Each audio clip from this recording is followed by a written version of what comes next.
Byung-Chul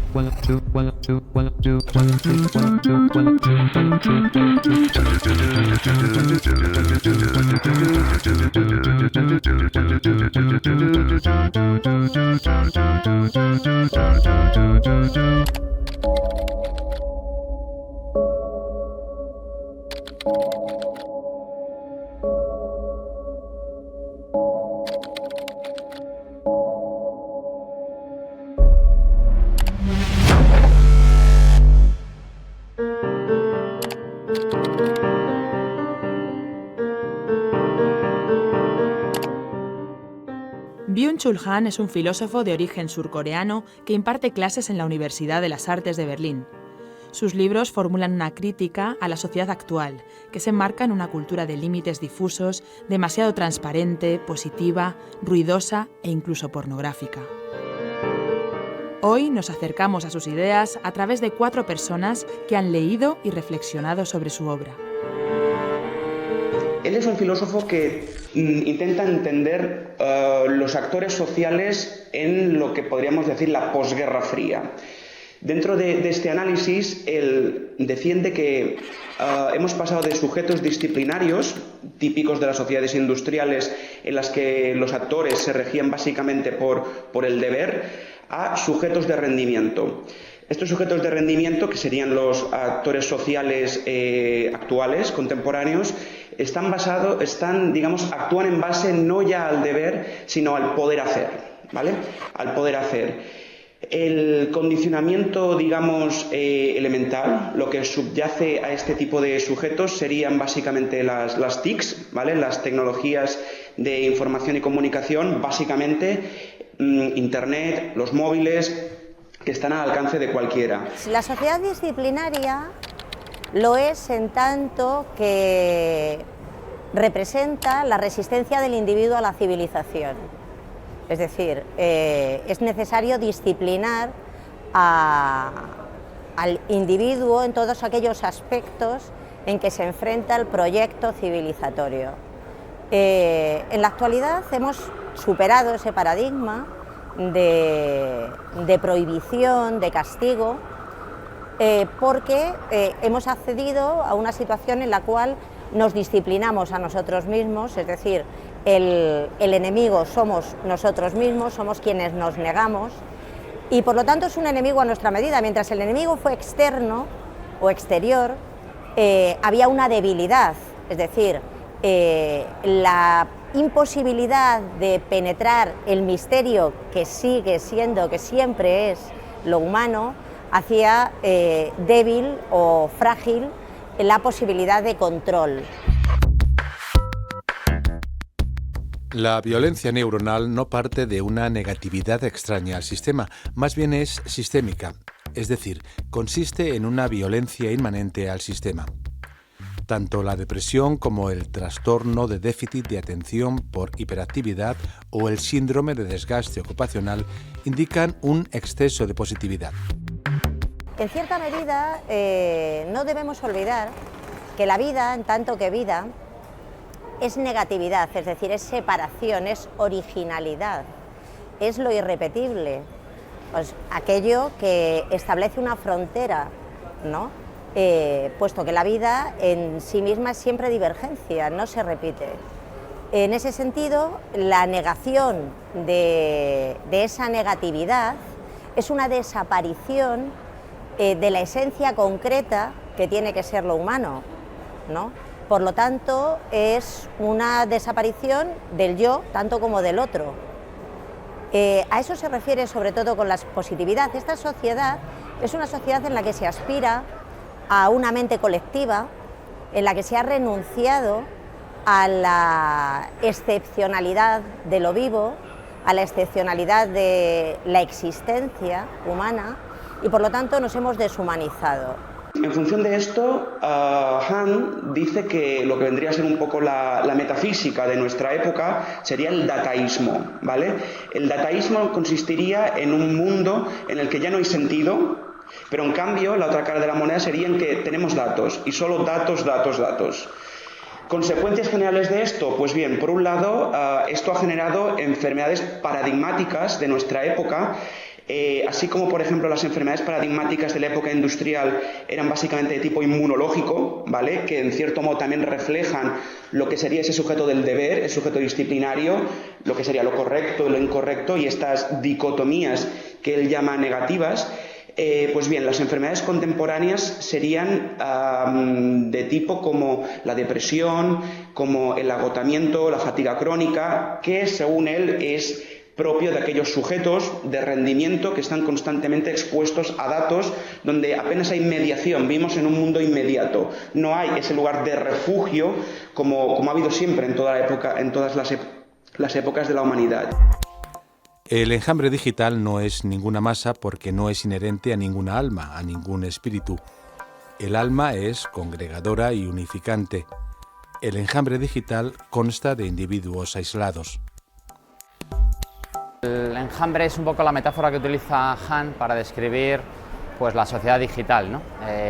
Para él, la sociedad capitalista de este final del siglo XX, principio del siglo XXI, ha acentuado todavía más pues, el individualismo propio del capitalismo, ¿no? En que cada uno vaya buscando un poco su beneficio, y lo ha maximizado hasta convertirnos a cada uno pues, en átomos de un sistema un poco caótico, ¿no? Entonces utiliza el enjambre porque buena parte de este capitalismo tardío, ¿no? Y global que conocemos todos, pues se ha servido de las tecnologías de la información y las comunicaciones. Y entonces se han horizontalizado las comunicaciones, todos podemos participar de esta aldea global de comunicaciones y generamos opiniones, y es muy fácil opinar casi con más ruido, con más voz, que gente que haya podido trabajar en la materia que sea, ¿no? Entonces él usa este símil del enjambre para caracterizar ese ruido, ese zumbido que generamos entre todos, en el que parece que todo vale, ¿no?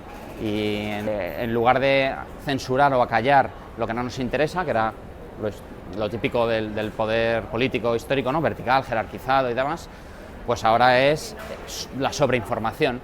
En lugar de censurarlo y callarlo, pues que hablen todos y que hablen bien alto para hacer ruido y taparse unos a otros, ¿no? Esto, por su parte, también tiene, según Han, unas digamos, efectos en lo que sería el mundo laboral. Según él, en este mundo actual, este sujeto de rendimiento, pues la dicotomía clásica de clases pues queda disuelta. En este mundo actual de sujetos de rendimiento, todos venimos a ser emprendedores, todos tenemos al abasto lo que vendría a ser el gran capital de nuestra época, que es la información. Y, a su vez, esto también hace que ya no sea válida, según él, tanto para el punto de vista teórico como práctico, las ideas clásicas de explotación. A día de hoy, el sujeto de rendimiento se autoexplota. Él, al tener a su alcance y de forma inmediata pues lo que vendría a ser el gran valor de nuestra época, que es la información, pues él no necesita a nadie para ser explotado, sino que él mismo ya se autoexplota con todo esto. Hola. ¿Me oyes? Hello, baby. No, estoy estudiando. Hello. ¿Cómo lo llevas? Estudiando. ¿Cómo lo llevas? Muy mal. ¿Estás pensando incluso en no presentarme? Pues ponte las pilas. Eres un niño listo, seguro que lo sacas. Alex. ¿Sí? Hola. Hey. Oye, que si es mal momento te llamo más tarde. No, tranquilo. Vale. ¿Y tú qué has hecho un fin de semana? Es una sociedad esta del rendimiento, yo diría que de la instrumentalización, más que del rendimiento, porque rendimiento se puede interpretar como productivismo, pero en realidad no somos solo productivos, sino que somos instrumentos para la producción, somos instrumentos para la guerra, somos instrumentos para la construcción de la civilización, y hemos dejado de ser sujetos de nosotros mismos, ¿no? Por lo tanto, digamos que ese paso se ha dado sobre todo a través de nuestra propia colaboración, y esa colaboración tiene mucho que ver con la necesidad de buena conciencia, con la necesidad de conciencias tranquilas, que es este mundo en el que estamos viviendo. El Big Data es un instrumento psicopolítico muy eficiente que permite adquirir un conocimiento integral de la dinámica inherente a la sociedad de la comunicación. Se trata de un conocimiento de dominación que permite intervenir en la psique y condicionarla a un nivel prereflexivo. es verdad que el Big Data es capaz de descubrir información que nosotros en el subconsciente no somos conscientes, mejor dicho, de realmente que la tenemos.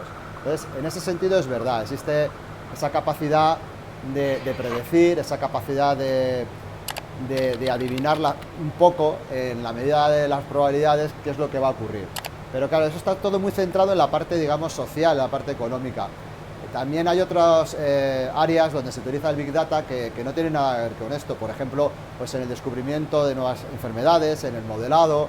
¿Qué quiero decir? Si nos vamos al terreno social y al terreno económico, efectivamente, el Big Data tiene esa capacidad. Pero también es verdad que hace unos años también la teníamos.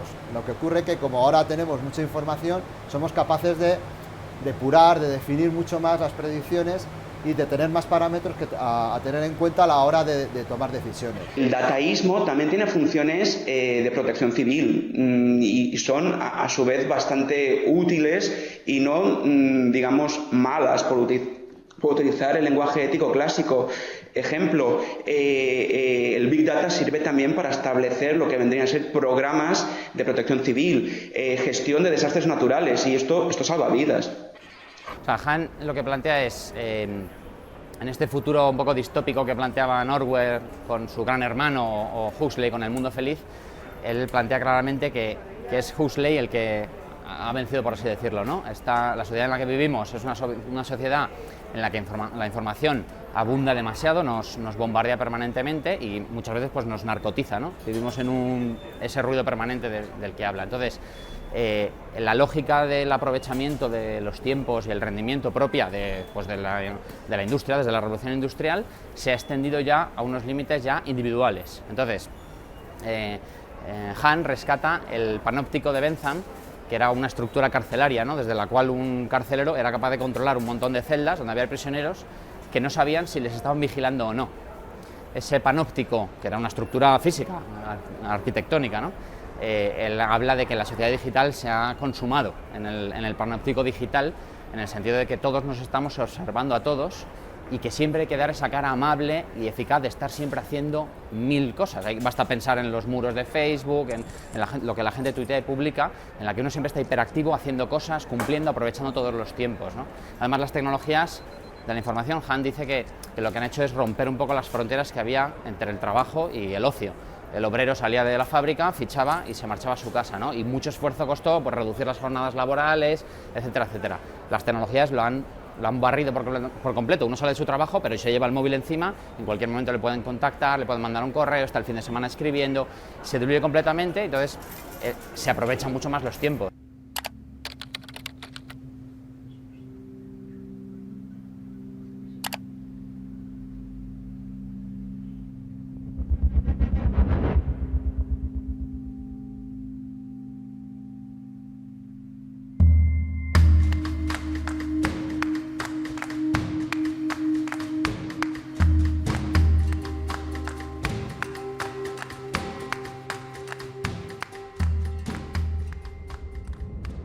Se recogen las opiniones, las encuestas, las informaciones que podemos tener en redes sociales, como por ejemplo Twitter, Facebook, y luego a través de procesamiento, por ejemplo, del lenguaje natural o búsqueda de términos, vamos averiguando con una cierta fiabilidad cuáles son los conceptos básicos que la gente está comentando, qué es lo que le importa. Entonces, a partir de ahí se van construyendo modelos.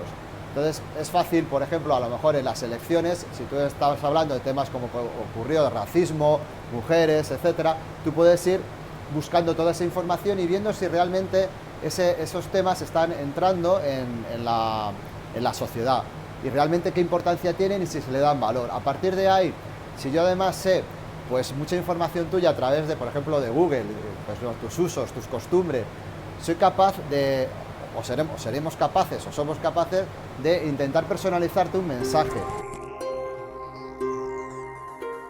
Solo la máquina es transparente. La espontaneidad, lo que tiene la índole de un acontecer, y la libertad, rasgos que constituyen la vida en general, no admiten ninguna transparencia.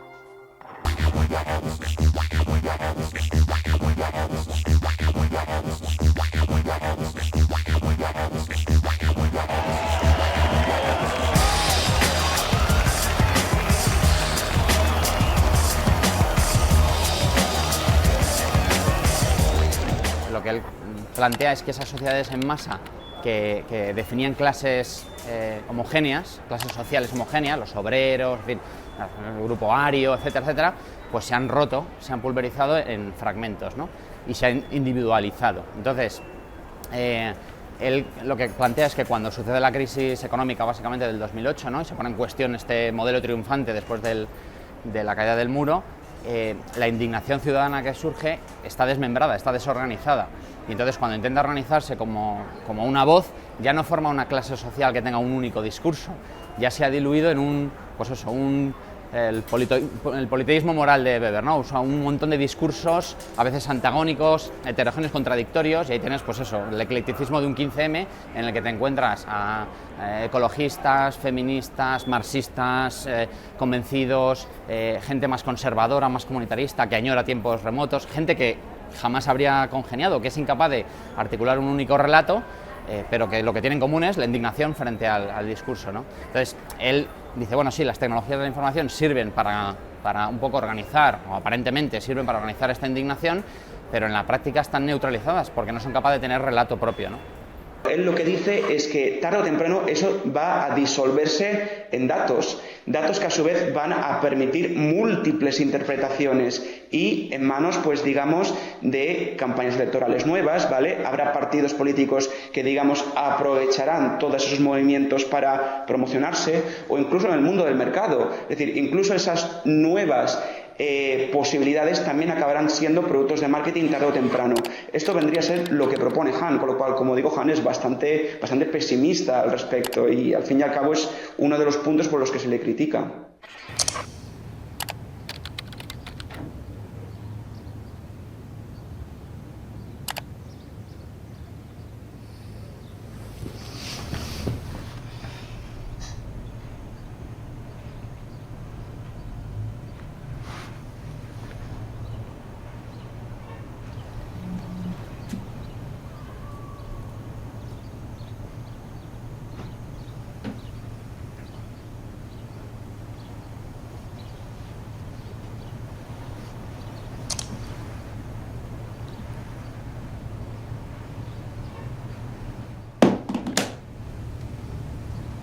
Yo tengo el recuerdo de, en una visita a un pueblo perdido de Castilla, encontrarme con un anciano sentado en una piedra mirando el horizonte. Eso era algo bastante común en la vida antigua, ¿no? Es decir, una ausencia de pensamiento, de actividad, ¿no? ¿Qué significaba volver al mundo interior? Es decir, abandonarse en el propio mundo interior. Esa posibilidad hoy no la tenemos porque nos da miedo verdaderamente. La contemplación solo sería posible admitiendo la necesidad de retirarnos, de buscar el mundo interior, y allí solo encontraríamos de momento un vacío. Por eso yo siempre recuerdo una cita del Apocalipsis, una de las primeras citas del Apocalipsis, que es aquella de no temas por lo que vas a sufrir. Si no es desde ese paradigma, desde esa conciencia, ¿no?, de que el encuentro con nosotros mismos no puede ser sino doloroso, una vez que hemos llegado a esta situación, a esta vida como es hoy, no podremos acceder a ese silencio, a ese recogimiento necesario, ¿no? No podremos admitirnos en lo que somos. Entonces, lo que Han plantea es que en Facebook uno siempre da una imagen positiva, ¿no?, lo que comentábamos, ¿no?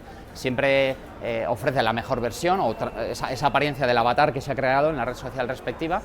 Y la respuesta que le puede dar la gente, que es ese reconocimiento que psicológicamente lo buscamos, lo que pasa es que antes nos lo daba nuestra familia, nuestro pueblo y poco más, y ahora podemos estar abiertos a que miles de personas nos den su reconocimiento, y eso psicológicamente no estamos preparados para recibir ese volumen de palmaditas en la espalda, ¿no? Entonces, ese aplauso que da la gente siempre es positivo.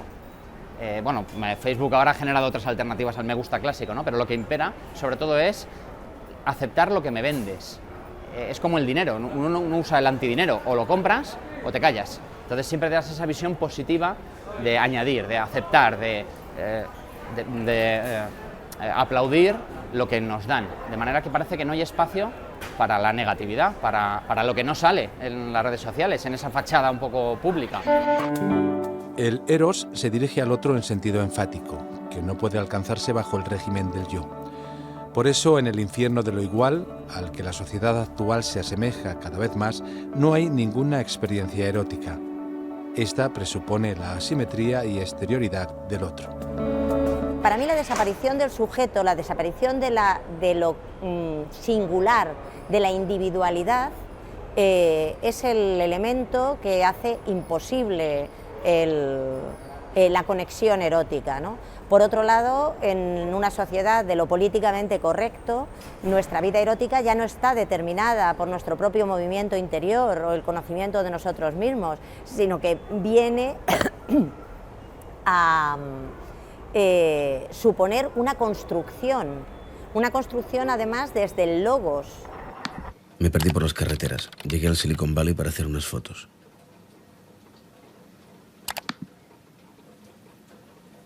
Era domingo. Todo eran sedes de empresas cerradas.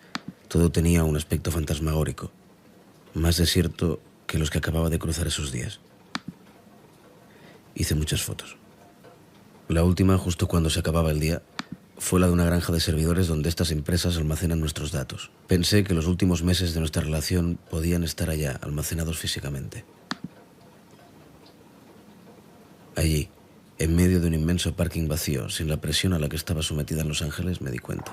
Yo creo que Han acierta mucho a señalar ciertas prácticas que son pues, deshumanizadoras, ¿no? Y pues no hay que obviar que la tecnología no es neutra, ¿no? O Adorno, Horkheimer, etcétera, lo han puesto de manifiesto, se producen con una orientación muy clara. Pero yo creo que Han se pasa de frenada al culpabilizar un poco a los medios. La tecnología no puede ser culpable de la mano que la empuña. Yo creo que eso es una cosa que bueno, un discurso un poco más apocalíptico y tal vende más, paradójicamente, ¿no? Han se aprovecha de este sistema que critica, ¿no? Al vender sus obritas un poco a modo de bestseller, ¿no? De filosofía bestseller. Y yo creo que la tecnología efectivamente puede tener una cara perniciosa, pero también está sirviendo para orquestar pues, las primaveras árabes, la organización ciudadana. En fin, sí que hay una indignación racional, crítica, que no es puramente emocional, y las tecnologías sí sirven para ello y lo facilitan, ¿no? No veo que haya muchas salidas a esta situación. Realmente creo que lo que vivimos es un apocalipsis. En la medida en que lo que estamos destruyendo no es la naturaleza o los muchos países que se están destruyendo, sino estamos destruyendo nuestra propia esencia como seres humanos, es decir, la capacidad de poder transformar eso. El idiota es un hereje moderno. Herejía significa elección. El herético es quien dispone de una elección libre. Tiene el valor de desviarse de la ortodoxia. Con valentía se libera de la coacción de la conformidad. El idiota como hereje es una figura de la resistencia contra la violencia del consenso. Salva la magia del marginado. Frente a la creciente coacción a la conformidad, sería hoy más urgente que nunca aguzar la conciencia herética.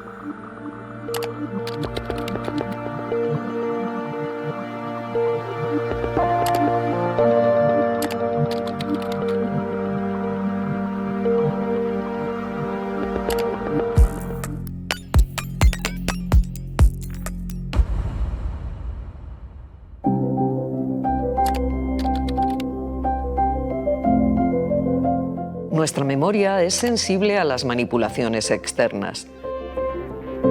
Un simple cambio en la forma de preguntar puede alterarla.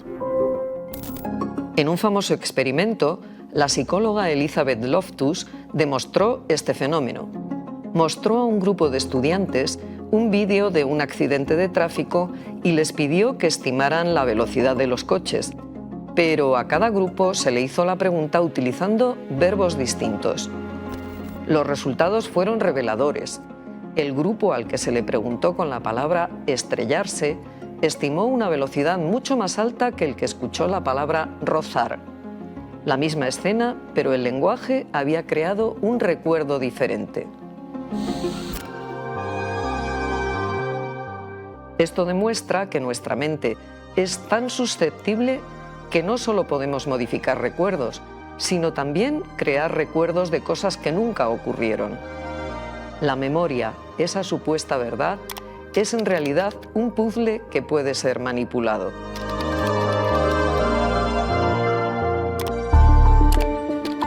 A lo largo de las últimas décadas se han desarrollado estudios que buscan arrojar luz a un trastorno que afecta a alrededor de 24 millones de personas, según la Organización Mundial de la Salud. La esquizofrenia sigue siendo un torbellino que arrastra la vida de familias enteras.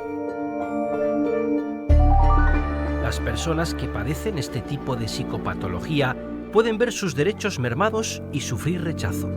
La comunidad científica trabaja no solo en su tratamiento, sino también en estudios de prevención que buscan identificar las alteraciones neuroquímicas y los factores de riesgo que influyen en su aparición.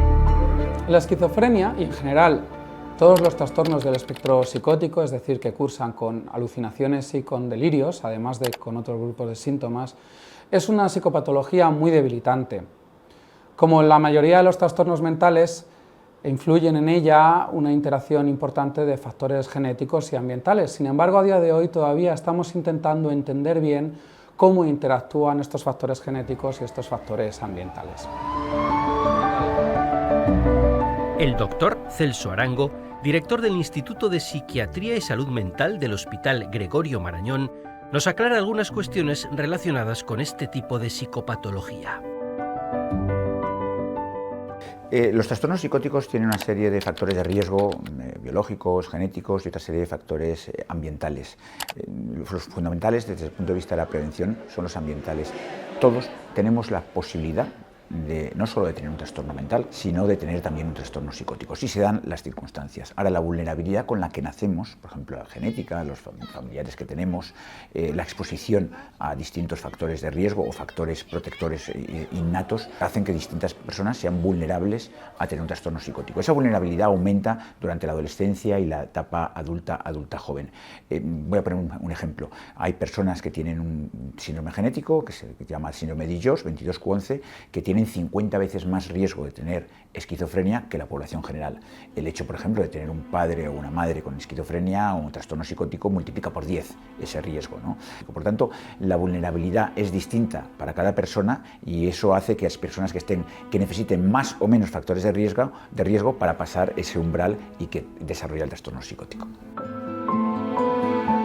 La adolescencia, por el desarrollo que tiene el cerebro durante esta etapa crucial de la vida, hace que sea una etapa de gran vulnerabilidad para el desarrollo de trastornos mentales, entre ellos los primeros episodios psicóticos.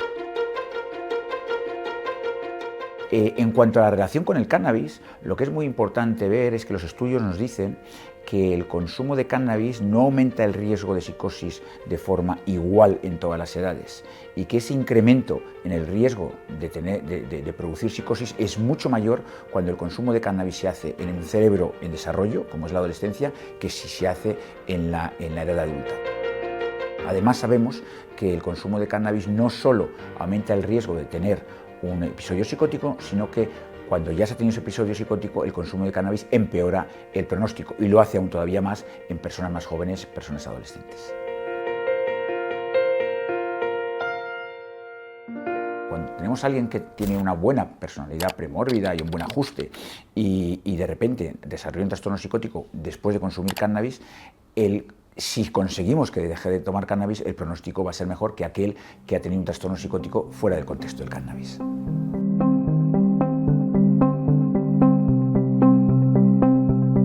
Sin duda, el consumo de cannabis es uno de esos factores que se pueden prevenir para evitar el riesgo de psicosis. En nuestros estudios hemos comprobado cómo un 10% de los casos de esquizofrenia son explicados por el consumo de cannabis. Esto significa simplemente que si no hubiese cannabis, serían 45.000 personas menos con esquizofrenia en España.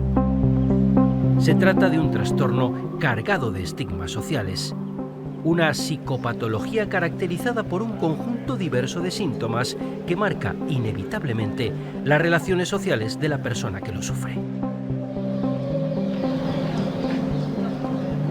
Existe una asociación entre un consumo previo de cannabis y el desarrollo posterior de trastornos del espectro de la psicosis, como la esquizofrenia. Sin embargo, lo que no se sabe bien es si existe una relación causal Es decir, si el consumo de cannabis durante la adolescencia causa irremediablemente un trastorno psicótico como la esquizofrenia. Es por esto que resulta especialmente importante disponer de modelos animales que nos permitan entender y comprender las relaciones de causalidad que existen en el trastorno esquizofrénico.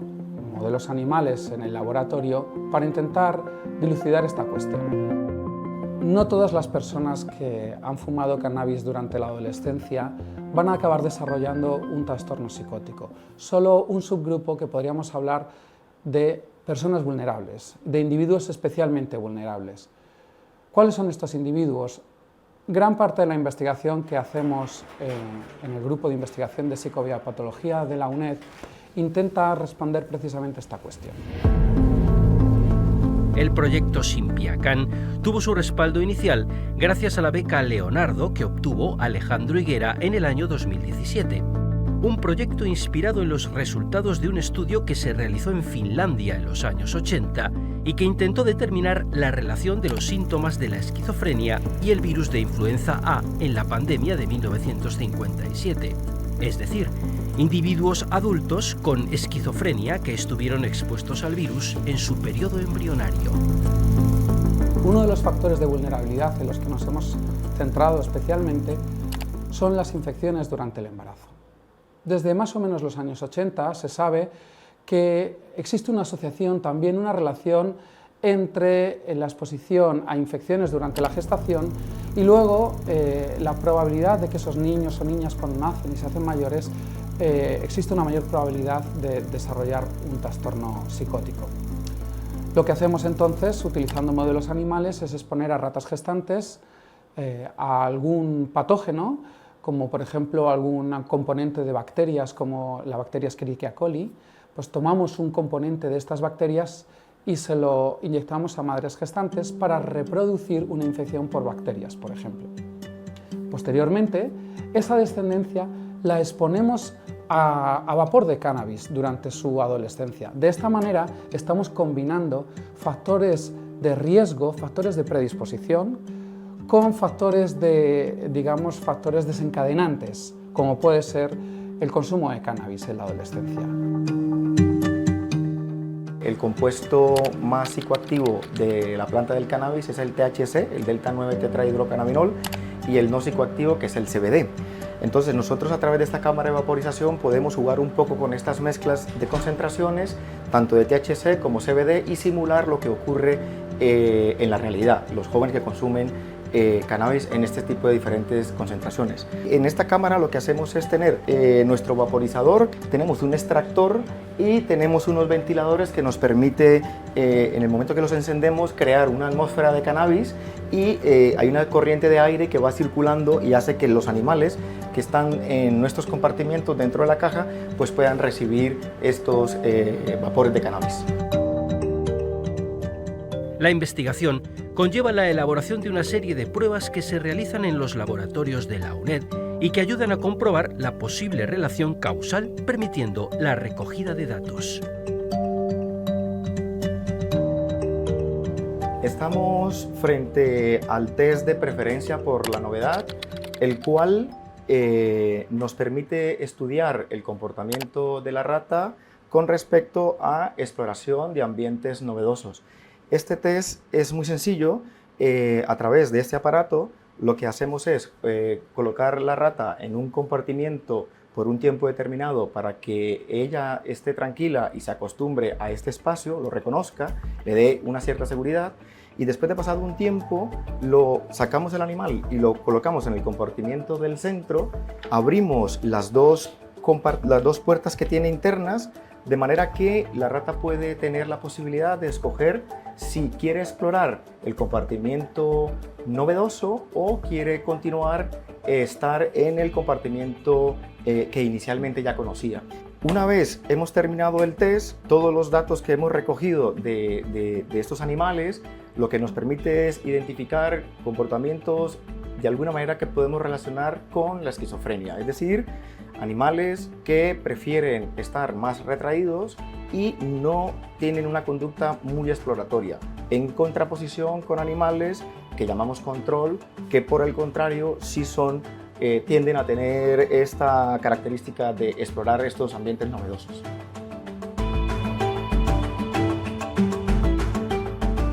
En términos de interacción social, este es uno de los paradigmas más utilizados a nivel experimental con modelos animales, porque nos permite medir la preferencia que tiene el animal con respecto a interaccionar con un semejante, con un igual suyo, en contraposición a interactuar con un objeto inanimado, ¿no? Entendemos que un animal sano siempre va a preferir una interacción con un igual a la interacción con el objeto inanimado. En pacientes con esquizofrenia, uno de los síntomas negativos precisamente es el retraimiento social, de manera que un animal no sano siempre preferiría una interacción con el objeto inanimado en lugar de con su semejante.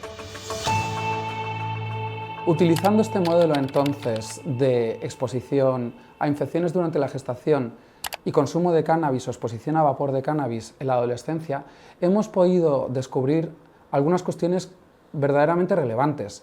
En primer lugar, hemos visto cómo la exposición conjunta a ambos factores, infecciones y exposición a cannabis, genera un estado de vulnerabilidad cerebral muy importante.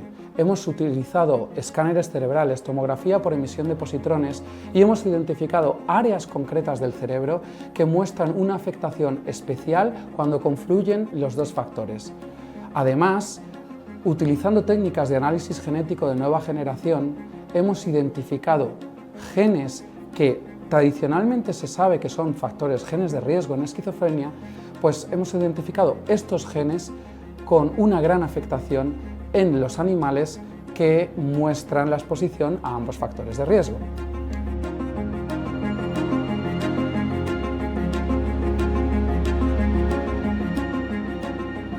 La conclusión más importante de esto es que incluso en ausencia de alteraciones conductuales concretas, ya la afectación inmune prenatal más el consumo de cannabis en la adolescencia genera un estado de riesgo cerebral de mayor proclividad a la psicopatología, incluso antes de que los síntomas floridos de las alteraciones conductuales comiencen a manifestarse. De esta manera vamos a poder además identificar a los individuos más vulnerables y poder intervenir antes de que los síntomas comiencen a dar la cara. Algo que nos preocupa mucho a los clínicos, sobre todo los clínicos que vemos, ¿no?, la cantidad de adolescentes que vienen a las urgencias con trastornos mentales derivados por el consumo de sustancias, el cannabis, o que ingresan en nuestras unidades de hospitalización, es la banalización que se tienen de muchas de estas drogas, incluido el alcohol y desde luego incluido el cannabis, ¿no? Por ejemplo, el hecho de lo que dicen los estudios, que el consumo mantenido de cannabis no solo empeora el rendimiento académico, sino que baja puntos del cociente intelectual, puntos que luego muchas veces cuando se dan de forma mantenida en el tiempo no son recuperables, ¿no? Yo creo que esa serie de mensajes es importante para que al final del día el adolescente o la persona adulta, a la hora de consumir o no consumir una sustancia, en este caso el cannabis, la tome con la suficiente información como para hacer una decisión basada en esa información.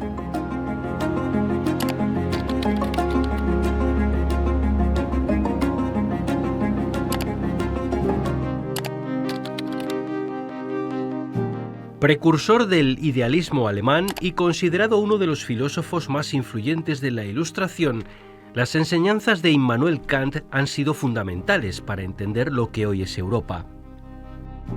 ¿Qué puedo conocer? ¿Qué debo hacer? ¿Qué puedo esperar? ¿Qué es el ser humano?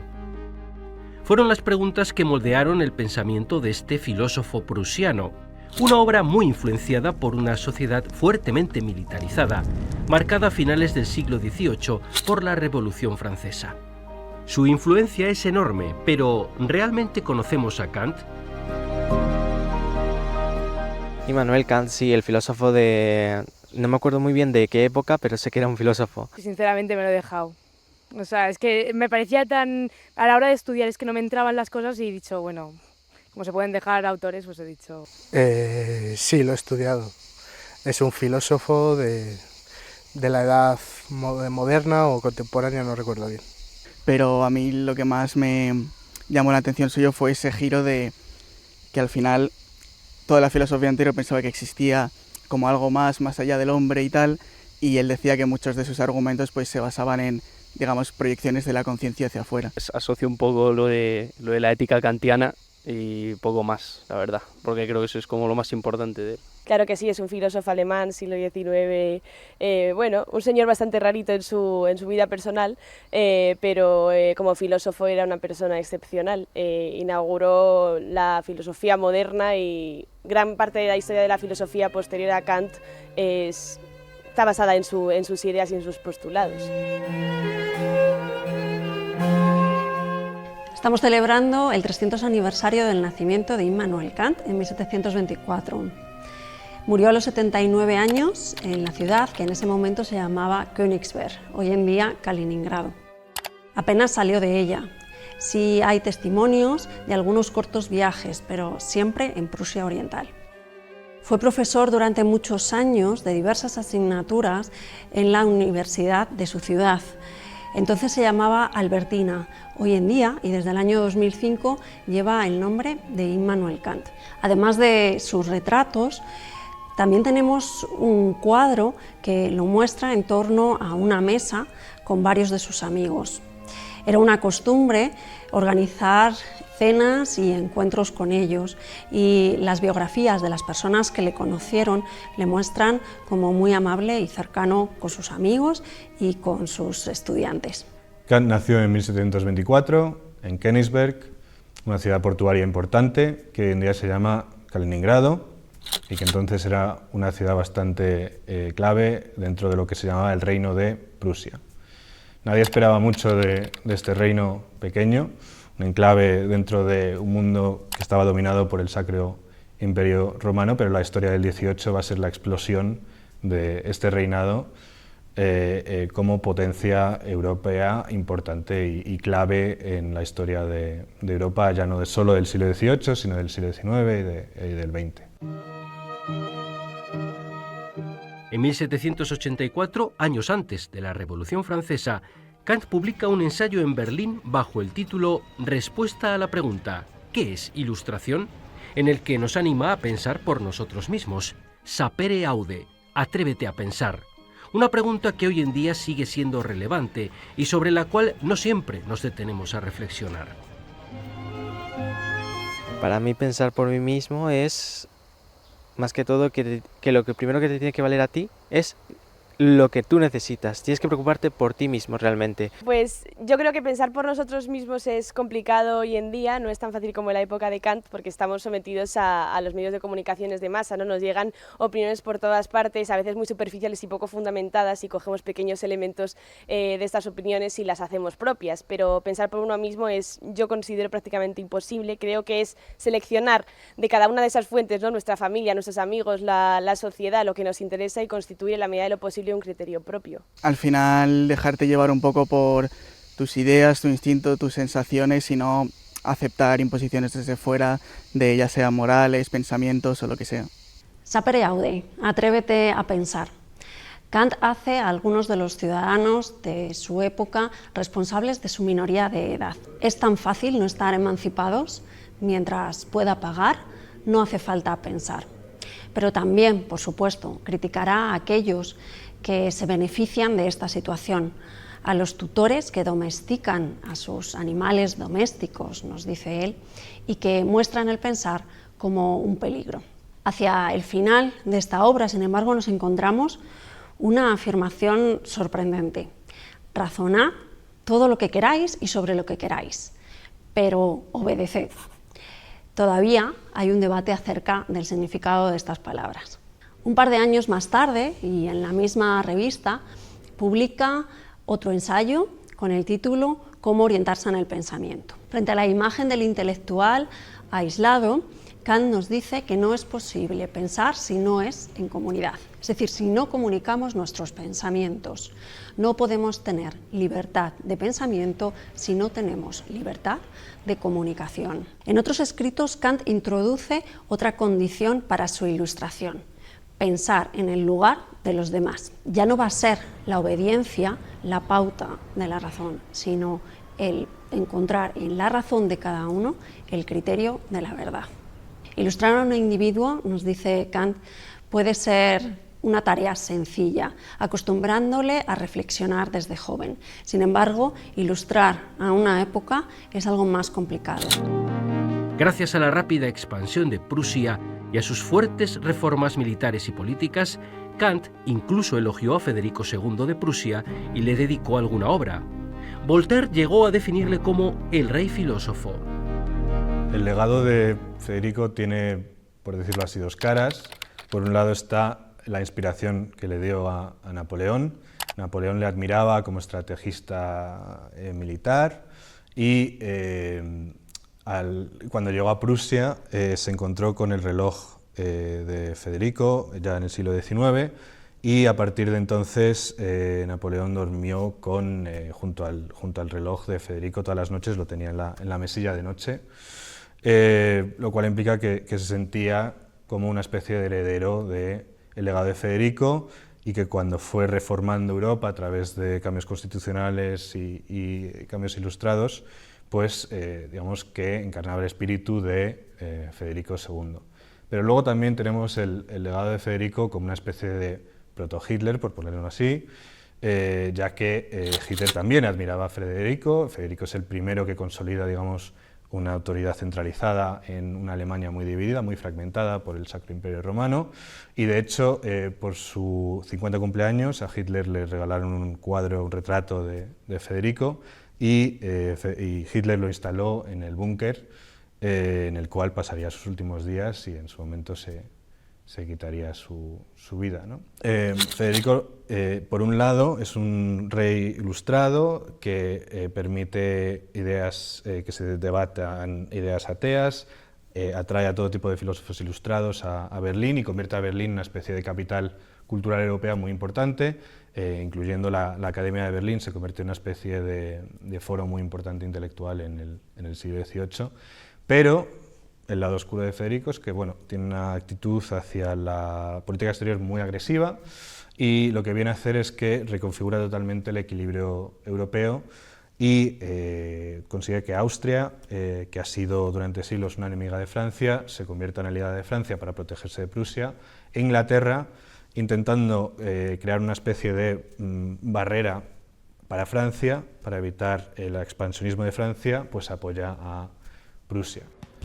Gran parte de la política del siglo XVIII fue resolver el problema de qué hacer con Alemania, una zona muy dividida, muy fragmentada, y a pesar de todo, esta visión de Alemania es la que va a generar la idea de la Unión Europea. Entonces el abate de Saint-Pierre a principios del siglo XVIII va a desarrollar una idea para evitar la guerra en Europa, donde se crea una especie de dieta de gobierno central, donde haya Estados miembros, donde haya representantes. Es una institución, una organización que reconocemos todos hoy. Y uno de los críticos más mordaces fue uno de los pensadores más sofisticados del XVIII, Voltaire, que pensaba que esta idea de la Unión Europea era una especie de fantasía, que nunca iba a llegar a nada. Y Voltaire es relevante porque es uno de los, digamos, confidentes y amigos de Federico II.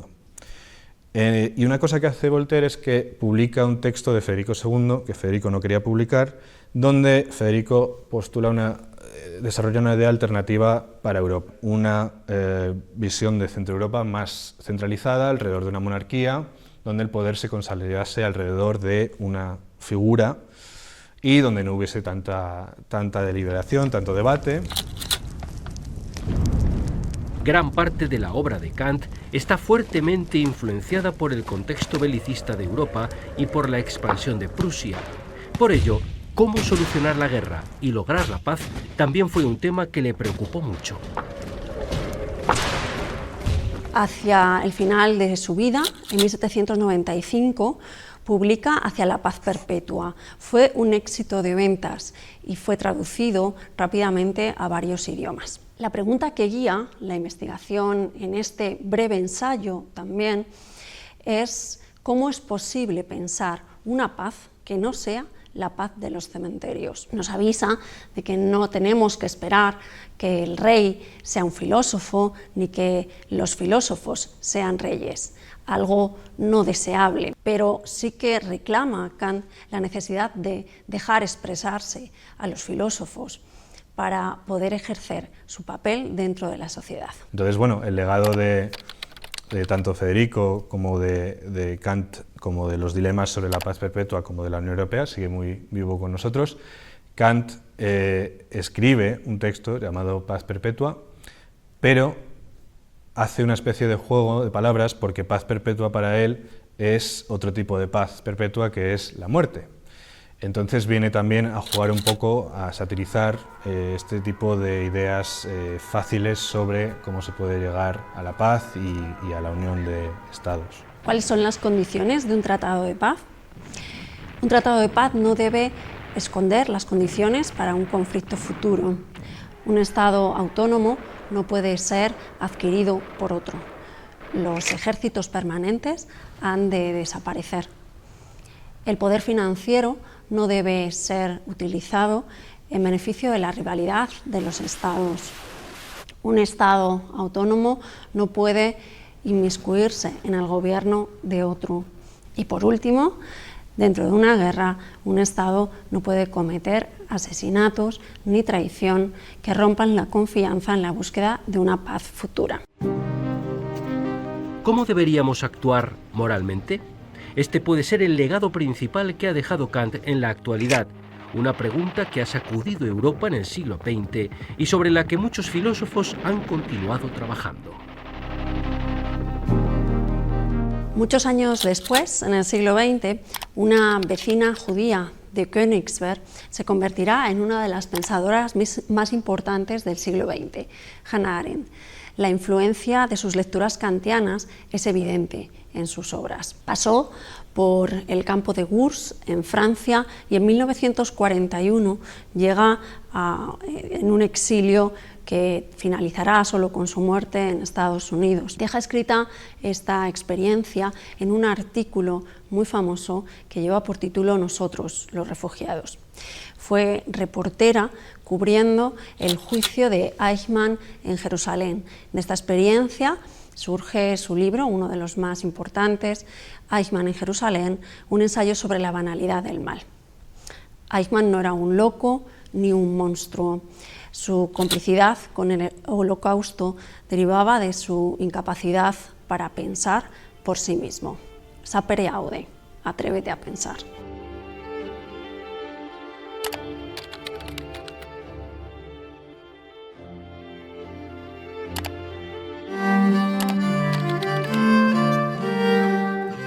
Brujas fue una de las ciudades más ricas del norte de Europa durante la Baja Edad Media y la Edad Moderna. La industria de la lana y su situación dentro de la importante red comercial de la Liga Hanseática condujeron a la instalación en la ciudad de nutridas comunidades de mercaderes procedentes de toda Europa que daban vida a los muelles de sus canales. La presencia frecuente en Brujas de los condes de Flandes y duques de Borgoña también contribuyó al desarrollo de una potente vida cortesana con importantes ramificaciones culturales. El conocido pintor Jan van Eyck, uno de los grandes iniciadores de la pintura moderna, terminó por establecerse en Brujas a comienzos de la década de 1430, tras haber ejercido como pintor de cámara del duque de Borgoña Felipe el Bueno, y allí vivió hasta su muerte en 1441.